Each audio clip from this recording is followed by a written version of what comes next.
This is the Louie Tee Network.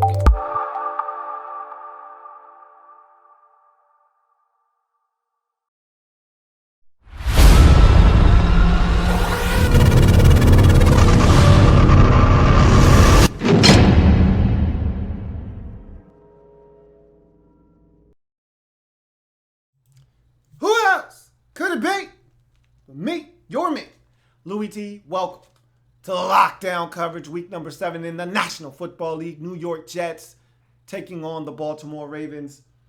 This was supposed to be an opportunity for the Ravens to get back on their feet. After starting 3-0, you lose 3 straight. They give you a nice gift wrap opportunity to get back on your feet. Here's an opportunity to get you a W, man. Just show up, don't throw up, and you're fine. You're going to get you a win. You got Geno Smith. You got Ryan Fitzpatrick. You got an opportunity to win. They even spotted you 10 points, and you still couldn't get it done. Let's break this game down. But before we do, let's first welcome everyone to the Louie Tee Network. If you're a regular, thanks for joining me. If this is your first time here, welcome and subscribe to the Louie Tee Network for more great content in 2016 and beyond. Changing the game over here, so want you to be a part of it. Go ahead and hit that subscribe button on YouTube. Louie Tee Network is my channel. Also, I'm on Facebook. In the Lab Room is the Facebook page, along with Twitter. At In the Lab Room is the Twitter handle. All of my social media platforms can be seen right above here in that box scrolling across the screen. So be sure to subscribe, follow, and like on all of those various different platforms. With that being said, let's jump into this breakdown. Likes, dislikes, banana in the tailpipe. This was a blown opportunity by the Baltimore Ravens. And if you're a Ravens fan today, you've got to be sick to your stomach.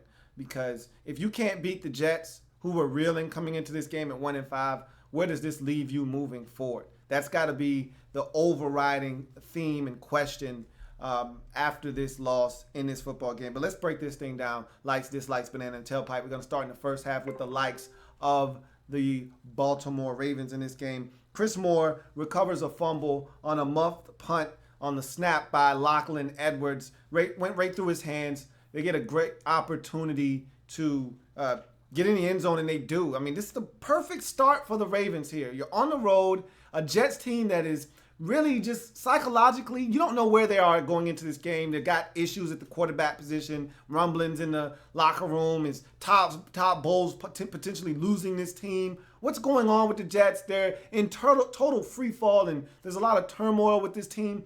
Perfect opportunity. They fumble the opening snap, the punter does, on the first punt of the game. You recovered in the end zone. You get out to a 7-0 lead. You would later add a field goal to go up by double digits. You're saying to yourself, man, it couldn't have got any better for them in terms of a start in this game.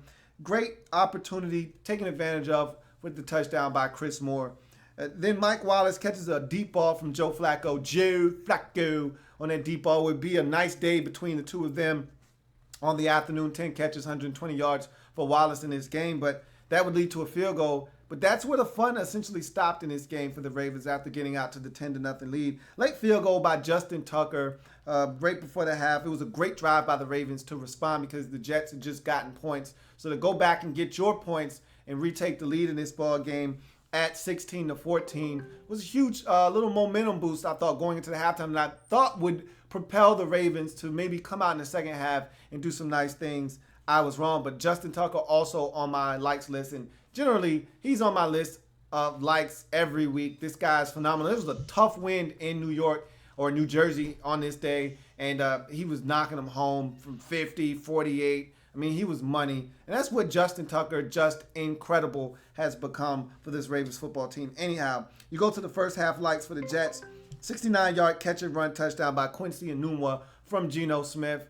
This was gorgeous right here. I mean, I looked at this simple curl route, and I didn't know Quincy Enunwa was this fast. He literally ran by the entire Baltimore Ravens defense. I mean, literally caught a hook over the middle of the field, turned up, and then just outran the field. And I just didn't know he had that in him.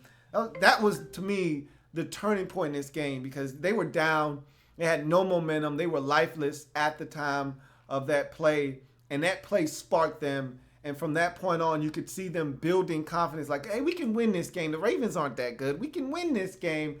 And I thought they played some good football from that point moving forward. Great drive before the half. Forte comes in, gets them a touchdown. They got a huge spark from Ryan Fitzpatrick when he came in. I thought they were starting to bog down after the Quincy Enunwa touchdown. They bogged down for the remainder of the half, and then you get the injury to Geno Smith, and in comes Ryan Fitzpatrick, goes 7 of 7 initially when he comes into the game, and leads them down the field on this drive. And Forte caps it off, who had a big day. Forte still good, man. Again, we always, it's funny, we talk about this all the time when we're having these discussions in the chat about how you feel bad for guys when they're on bad football teams as a veteran. And Forte can still help someone. This is a shame that he's stuck on this Jets football team. A team that's in the running, in the hunt, that's lacking a good go-to number one back. Forte could be that for the next year or two, man. He's still got it. And it's a shame that his talents are being wasted right now on this woeful Jets football team. But he got in the end zone here to give them the lead, 14-13. They would relinquish that lead as the Ravens would get a field goal right before the half. But that was a really good drive to end the first half, keyed by Ryan Fitzpatrick. You go to the dislikes in the first half, giving up the big touchdown. We go back to the Ravens, giving up the big touchdown to Quincy Enunwa. Look, you can't give that up. You can't. You got all the momentum in the game. You can't let a guy catch a curl, catch a hook route, and then murk. You can't let him do that.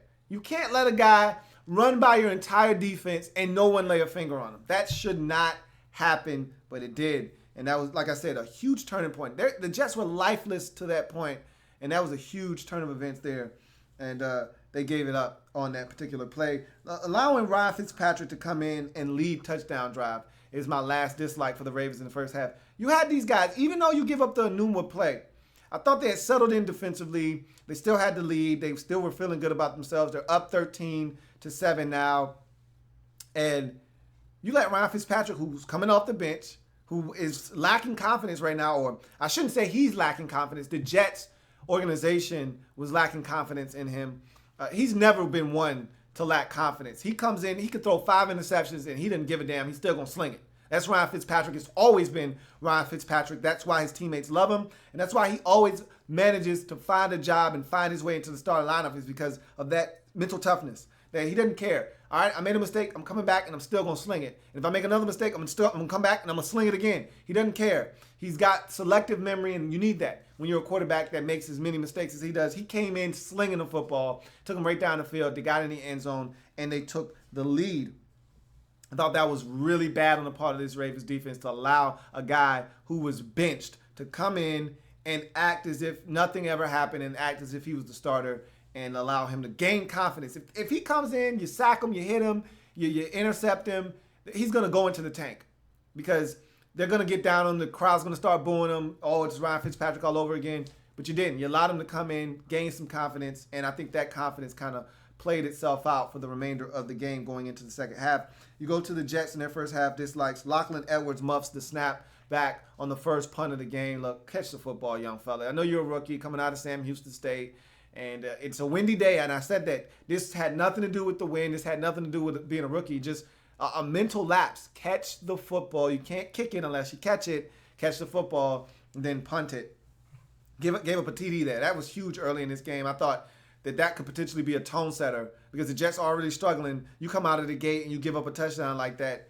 Luckily enough for you, the Ravens are having a bunch of issues of their own, and so they weren't able to fully take advantage of the start to this game. If this was a good team, if you were playing the Patriots here, you get run out of the building after this fumble snap. You don't get to recover from this. So you caught a break that it was the Ravens and not somebody else that could have put you down after this, making this early mistake. And the Geno Smith injury was the other dislike in the first half. It probably worked out for the best. I don't know if Geno leads them to this victory or not, but you feel bad for Geno. He finally gets an opportunity to play this season.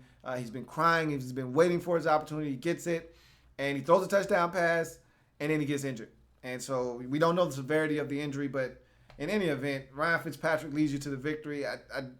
You'd be hard-pressed to put Geno Smith back in the game right now, so it is what it is. He's a hard luck guy. It seems like nothing happens good for Geno Smith. I don't know if that's bad juju, bad karma, or what, but he doesn't have a lot of good things going for him right now. Go back to the Ravens, and we go to the second half now, and the likes.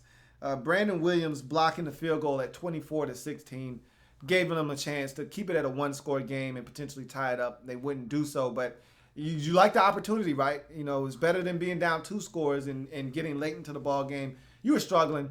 You hadn't scored a single point in the second half. You didn't score a single point in the second half. And so to think that they were going to just rise up and Flacco, I told you, Flacco's been lacking that it factor, that ability to bring his team back this year. That's always been a staple of Joe Flacco, and part of the reason I love him as a quarterback. Hasn't been able to do it this year. They've had a number of instances where they've had opportunities to win the ball game or at least tie it, in this case, down a stretch of a game, and he hasn't been able to do it this season. And in every loss this season, the Ravens have had an opportunity with the ball late to do something, and Flacco hasn't been able to get it done, and this game was no different. So at least Brandon Williams gave you the opportunity to keep it at a one-score game and tie it up with the field goal block. That being said, that was the only like in the second half for this Ravens football team. You go to the Jets, forcing 2 turnovers, 2 interceptions of Joe Flacco. It's crazy. They got the jinx, the kibosh put on them. Flacco had just set the Ravens franchise record for most consecutive passing attempts without an interception. And the minute they put that graphic up, the man throws an interception. And then the next possession, he throws another interception. So it's amazing how those things happen. But they got him twice. You know, one by Gilchrist, the other by Buster Screen. And Screen takes his all the way inside the 10-yard line. That sets up a scoring opportunity for the Jets there. So they were able to force some mistakes by the New York. They were able to force some mistakes by the Ravens, and the Jets were able to take advantage of them. B-Mar's strip of Jernigan's. Look, Timmy Jernigan had the football.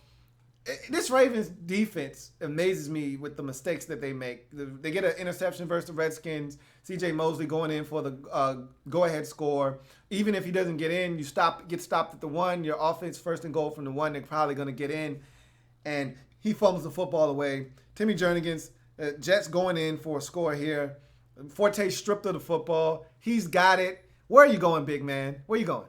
Okay? He's running, I'm big man with football. Watch out. Brandon Marshall says, you don't know what to do with that, man. Give me that. Strips him of the football, gives it right back. And the Jets would have had 3rd down and goal from about the 4. Instead, Marshall strips Jernigan, and they get the football back to the Jets. And just like that, it's 1st and goal. And this time, they were going to get in, and they did. So that, to me, that was a huge turn of events. I mean, those sequence of events shaped and molded the way that this game would ultimately end up. You get a stop there by the Ravens. If you get that football and Jernigan's, even if you got a punt and you don't get a 1st down, you're flipping the field position and you're forcing Ryan Fitzpatrick to have to drive that football back down the field. Instead, you give it right back to him, and they scored that second time around.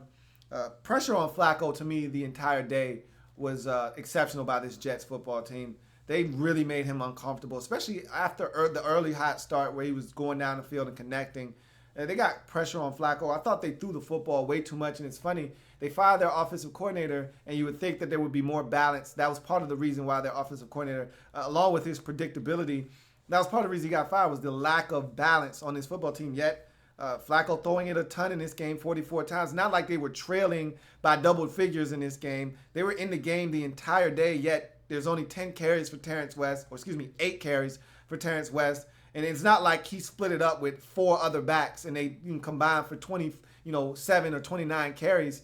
They didn't run the football enough in this game. And I know the Jets were being stingy, and they did have a big run in here. We'll talk about that a little bit later on. But too many passing attempts, and Flacco was under duress for much of the second half and a good portion of the first as well. Robbie Anderson is also on my likes list. He's a guy that is getting an opportunity because of the injury to Decker. Coming out of Temple, a rookie, smaller guy, undrafted, gets an opportunity to make this roster, and he's making the best of his opportunity. Had a nice little reverse on a run. Also had a nice catch late in the ball game to help the Jets get into field goal range. It would be blocked, but Robbie Anderson, I thought this was one of his better games as a Jet thus far in his career. And then you go to the second half dislikes, and we go back to the Ravens.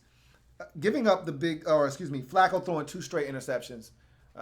Look, you're on the road, you're struggling, can't have it. And the Jets, they need all the help they can get. They're not a good football team. And for you to throw those 2 interceptions, you're just adding fuel to the fire and giving those guys more confidence that, hey, we can get it done today. We can snap this losing streak, and that they were able to do. Jernigan with the fumble. I talked about it already, chronicled that whole sequence of events. Forte fumbles the football, scooped up by Timmy Jernigan, who runs out to about the 12-yard line. Brandon Marshall reaches in the cookie jar, pulls out the cookies, and yum, yum, eat them up. Yum, yum, eat them up. Recovers the fumble. Jets get the football back. And they go back in and get those points that they were looking to get the first time around. And that was a huge turn of events there as Jernigan not able to secure the football.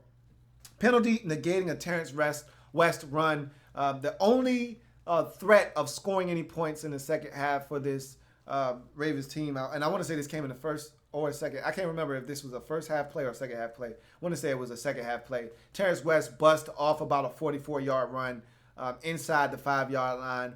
And you get a penalty to bring it all the way back, a crucial holding penalty. You can't have it, but it happened. And like I said, a guy with 8 carries for 10 attempts, not nearly enough, but that was a big run. Maybe he gets more attempts if that run turns out to be a legit run instead of a penalty. But in any event, too many mistakes. You're on the road against a bad team. You gave them first of all, they gave you every opportunity to put them away in this game, and you didn't. And then you gave them every opportunity to build and instill confidence in them that they could win this game, and that they did. And this is probably the lowest point of the season for the Ravens this year after starting 3-0. Some of those other losses you could stomach. You could say, you know what, we had opportunities. This is one of those losses where you say, we're just not a good football team right now. We lost to the Jets, who were struggling, who were 1-5. We had a 13-0 lead, and we blew it in this football game. You go to the Jets in the second half. Forte with the fumble inside the 10-yard line. Can't happen. And generally, he's a short-handed guy, but he laid it down, and the Ravens had an opportunity to really hurt the Jets there. Instead, they give it right back, and the Jets capitalize off of that mistake. Ryan Fitzpatrick's comments after the game, also on my dislikes list. You could tell he was feeling some type of way about being benched. And I don't think he realizes that he's Ryan Fitzpatrick. And so the confidence that he has, I love it. You know, that's what you want every player to have. At the highest level there has to be a little bit of arrogance and an ego involved, because that's how these players are able to get to this point in their careers. You got to have a little bit of that. You got to feel like you're the best. You got to feel like you're a guy that can get the job done. That being said, you're Ryan Fitzpatrick. Okay, you've thrown 11 interceptions this season. Shut up. Don't come in the locker room talking like you're the Don Dada and like you're the guy and you know you need to be starting and this, that, and the third. You're not the best option. You're not the future of this football team. Don't come in basically calling out the owner, the GM, and the head coach saying I should be playing, I should be starting every game. The team was 1-5 until you met the Ravens, and they hand-picked a win for you and gave it to you and served it up on a silver platter. Shut your mouth, okay? You don't get to talk about how you should be starting and how you're the best at this and that and how you're the best option for this team. You're Ryan Fitzpatrick. Zip it, okay? Stop throwing interceptions, start throwing touchdown passes, then you come talk to me. Take your team to the playoffs. Till you do that, be quiet. But in any event, they get the win.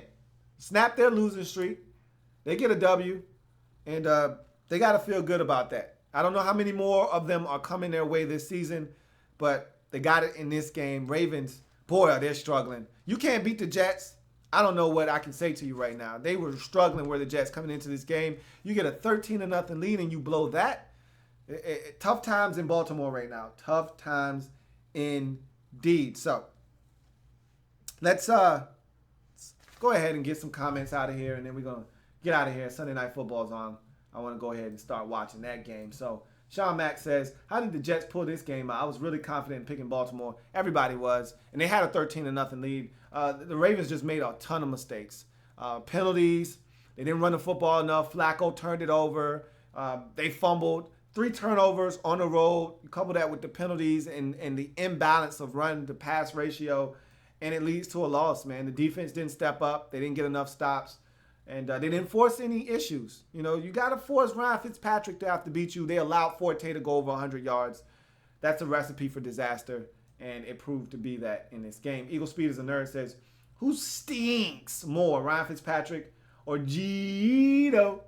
Oh, you know what? there's more of a book out on Ryan Fitzpatrick. We know who he is. Geno hasn't played enough for me to elevate him over Ryan Fitzpatrick. But that being said, Geno's been every bit as bad as Ryan Fitzpatrick in the time that he has played. So we've seen flashes from both of them. We've also seen some pure team garbage from both of them. It's a wash, man. Both of those guys, you can't win with them, I don't think, on a consistent basis. Captain Spartan 04 says, your Jets QB stat scrolling is a little mad. Yeah, I know. I saw that. There's no dash in between the 9 and the 14 from Ryan Fitzpatrick. I was trying to rush. You know, that's what happens when you rush. You make mistakes. Captain Spartan 04 says, I'm talking up Green so much because I believe in my GM. If you don't, you could just be like the Browns. I understand where you're coming from, but at the end of the day, he's not healthy. You only can worry about the guys that are on the field.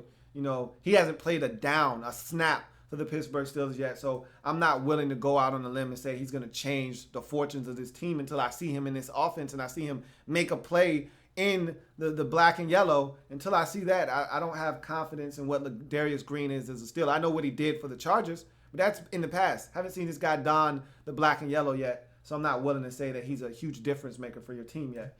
Savage Raven says, I wanted to start Ryan Mallett. I mean, I don't really know what that does. You know, Flacco made mistakes in this game, but I know you don't think Ryan Mallett is better than Joe Flacco. And even though I know he was banged up, you know, nursing the shoulder injury, I don't even know if those are excuses as to why he threw those interceptions. Those were bad decisions, bad throws. And Ryan Mallett's not good either. I mean, I don't really know what you were expecting from Mallett. Even if he plays in this game, I don't know if the outcome is any different. Eagle Speed is a nerd says, Ravens playoffs. And if they don't, Jim Harbaugh will stay. Yeah, Harbaugh's not going anywhere. He's good. He's a made man in Baltimore right now. No, they're not making the playoffs. And I didn't think they were good enough. I told you I thought the AFC North was the worst division in football. And part of the reason why is because I don't think the Ravens are that good. I don't think the Ravens are that good. I don't think Cincinnati is all that great. I don't think we know the Browns aren't good. So that's part of the reason why I made that statement. Savage Raven says, we need some of our starters to come back. CJ Moses, you really miss Steve Smith Sr. on. And that, you know, that's a shame that we're still talking about Steve Smith being injured and how much you need him. The guy's like 38 years old, 36, whatever he is. You shouldn't be relying on a guy. He should be a complimentary piece, not the guy that drives the engine and stirs the drink on the offensive side of football. Your offense seems to not be able to function correctly without Steve Smith being in the lineup. That's a problem. They were supposed to fix this last year. When he was out, you were supposed to realize, okay, we shouldn't be relying on a 35, 36-year-old wide receiver. We need to fix this. They didn't fix it. They went out and got Mike Wallace. He balled today, and it still wasn't enough because Mike Wallace is good for running the deeper routes, but you still need a guy that's a dog over the middle that's going to win on 3rd and 7. And Steve Smith is that guy for you, but I don't trust Perriman or Chris Moore, none of these young guys to get the job done. These tight ends are okay, but they're not great. It's just frustrating, just knowing that Steve Smith means that much to the offense still. That's a problem. Captain Spartan 04 says, this Ravens-Steelers game smells fishy. Something isn't right. Can't put my finger on. Both of these teams are struggling. That's what doesn't smell right. It just doesn't feel Raven-Steelerish to me. And so I think that's the biggest issue. Savage Raven says, I think he would be hungrier for the win. He's always been a savage in that way. He always wants to win. He's one of the best competitors in all of the football, National Football League. And it sucks when he's injured, but the Ravens have to find other guys that can step up. They can't keep relying on Steve Smith. They weren't supposed to be relying on him as heavily as they are this season, yet they still are. So that's going to do it for Jets and Ravens. Ravens lose again. 4 straight losses after starting the season 3-0. This season is in a downward tailspin right now, and they've got to find a way to get this thing back on track before it's too late. Meanwhile, the Jets, they were just searching for a win. They didn't care how they got it, where it came from, who it was against. They just needed it, and they got it in the worst way. Go to 2-5 on the season after, losing 4 in a row. They needed this win badly, and they got it. Good for them.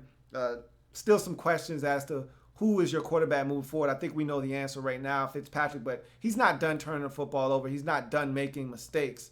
I don't expect him moving forward to be their quarterback starting for many more games, but I think next game they play, Ryan Fitzpatrick will start the game under center after helping them notch this victory. That's going to do it for me here on lockdown coverage. If it happens in the National Football League, whether big or small, we cover it all here in the lab room. Come back and join me. Let me check and make sure. I got a ton of tweets. Let me make sure none of these have to do with